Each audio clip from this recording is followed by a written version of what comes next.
பிரபல உணவு டெலிவரி நிறுவனமான ஜொமேட்டோ அவ்வப்போது சர்ச்சைகளில் சிக்குவதை வாடிக்கையாக கொண்டுள்ளது.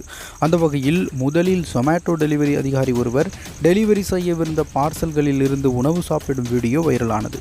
ஒவ்வொரு பாக்கெட்டாக எடுத்து உணவு சாப்பிட்ட அவர் பிறகு அதை பேக் செய்து மீண்டும் டெலிவரிக்கு எடுத்து சென்றுள்ளார். அப்பொழுது அந்த வீடியோ வெளியாகி பரபரப்பை ஏற்படுத்தியிருந்தது. பிறகு 2019ஆம் ஆண்டு இந்து அல்லாத வேறு மதத்தைச் சேர்ந்த ஒருவர் டெலிவரி செய்வதை விரும்பவில்லை என்ற காரணத்தை சுட்டிக்காட்டி ஆர்டரை ஒருவர் கேன்சல் செய்தார். பணத்தை கூட திருப்பி தர வேண்டாம், ஆர்டரை கேன்சல் செய்தால் போதும் என்று அவர் ட்விட்டரில் பதிவிட்டிருந்தது பலரையும் முகம் சுளிக்க வைத்தது. இந்த சர்ச்சைக்கு பதிலளித்த ஜொமேட்டோ நிறுவனம் உணவிற்கு மதம் இல்லை, உணவே மதம் என்று பதிவிட்டிருந்தது. அதன் பிறகு பெங்களூருவைச் சேர்ந்த பெண் ஒருவர் கடந்த மார்ச் மாதம் ஜொமேட்டோவில் ஆர்டர் ஒன்றை செய்துள்ளார். ஆர்டர் டெலிவரி செய்வதில் தாமதம் ஏற்பட்டதை தொடர்ந்து ஆர்டரை கேன்சல் செய்ய திட்டமிட்டிருக்கிறார். ஆனால் அதற்குள் டெலிவரி செய்பவர் வீட்டிற்கு வரவே இருவருக்கும் வாக்குவாதம் ஏற்பட்டிருக்கிறது. அப்பொழுது ஜொமேட்டோ டெலிவரி அதிகாரி தன்னை தாக்கியதாக வீடியோ ஒன்றை பதிவிட்டு சர்ச்சையை கிளப்பினார். அதனைத் தொடர்ந்து நேற்று தமிழ்நாட்டைச் சேர்ந்த விகாஷ் என்பவர் ஜொமேட்டோவில் உணவு ஆர்டர் செய்துள்ளார்.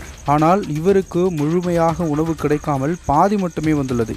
உடனே இது குறித்து புகார் தெரிவிக்கவே ஜொமேட்டோ அதிகாரி ஆங்கிலத்தில் பேசுவதால் உங்களிடம் சரியாக விவரங்களை தெரிவிக்க முடியவில்லை என்றதோடு மட்டுமின்றி ஹிந்தி தான் இந்தியாவின் தேசிய மொழி, அதை அனைவரும் தெரிந்து வைத்திருப்பது அவசியம் என்று பாடமும் எடுத்துள்ளார் அந்த அறிவுக்கட்ட அதிகாரி. இந்நிலையில் சமூக வலைதளங்களில் ரிஜெக்ட் ஜொமேட்டோ என்ற ஹேஷ்டாக் ட்ரெண்டிங் ஆனதை தொடர்ந்து சம்பந்தப்பட்ட நபர் நீக்கப்பட்டதாகவும் இந்த சம்பவத்திற்கு வருத்தம் தெரிவிப்பதாகவும் தமிழுக்கு தனி முக்கியத்துவம் தரப்போவதாகவும் அறிவித்துள்ளது ஜொமேட்டோ நிறுவனம்.